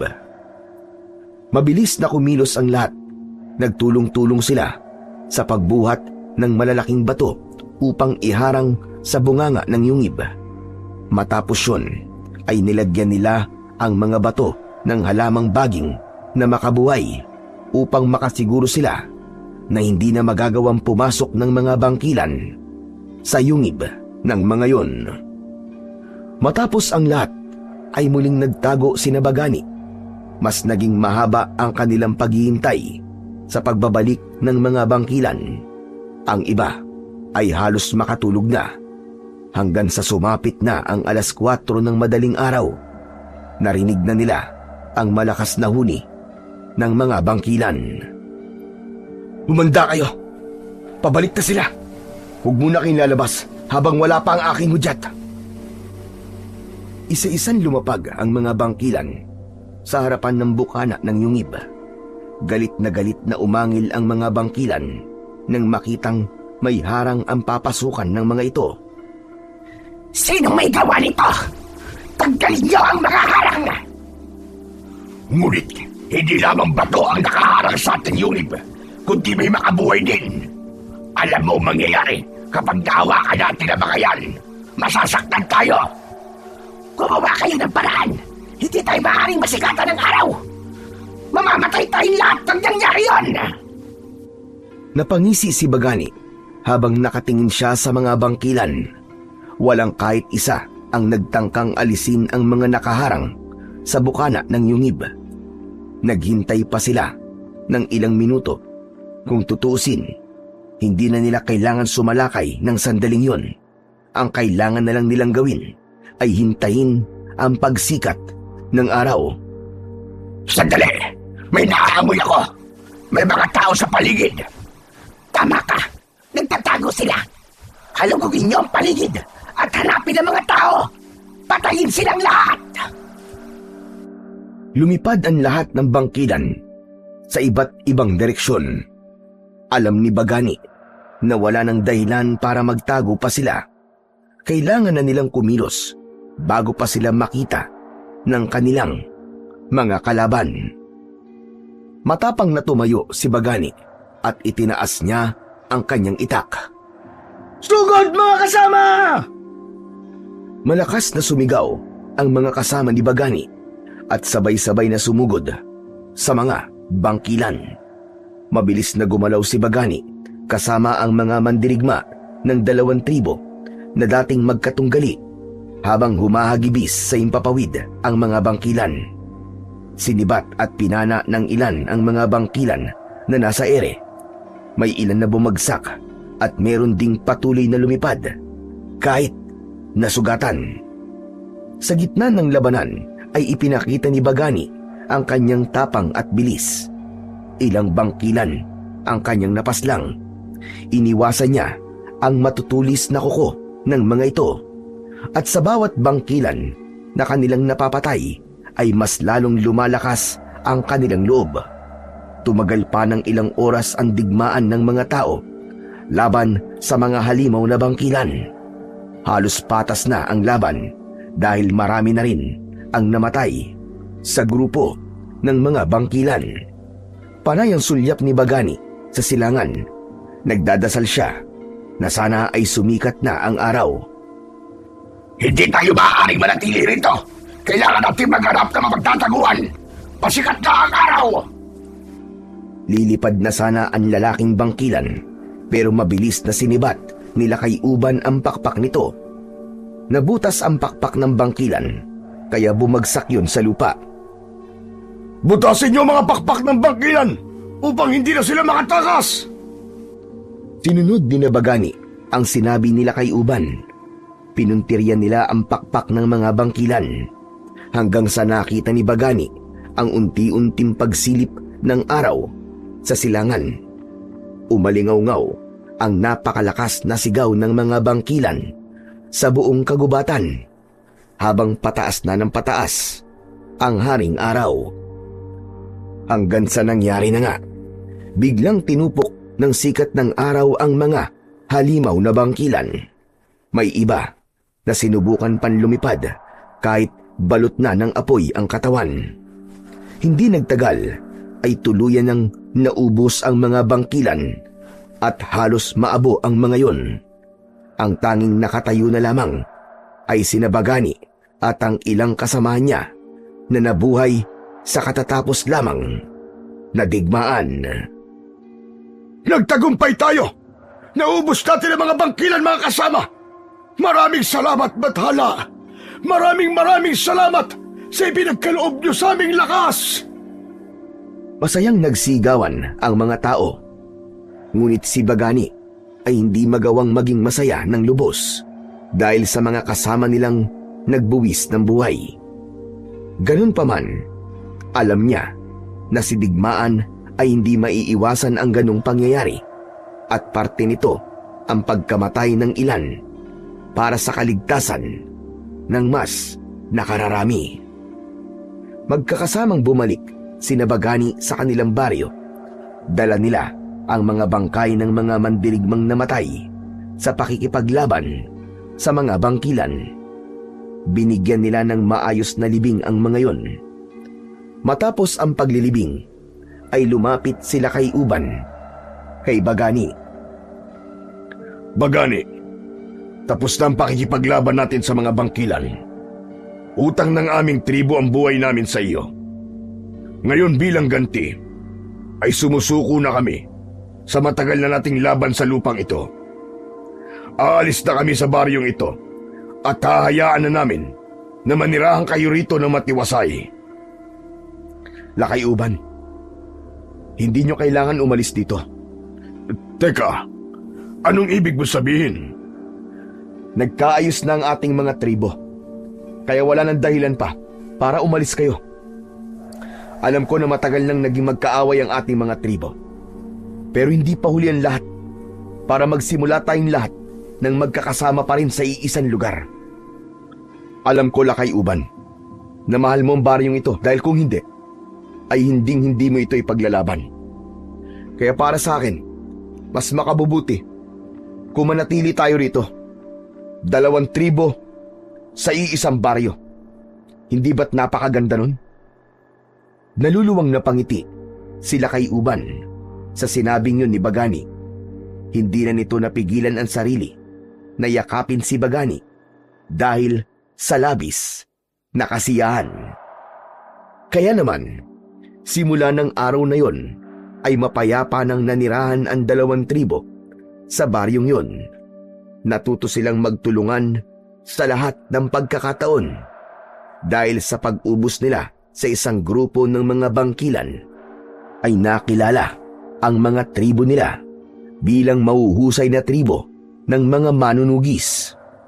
Dahil doon ay napagtanto ni Bagani na maaari palang magsanib puwersa at magkaayos ang 2 magkaaway kung iisa ang kanilang layunin at pinapangarap sa buhay.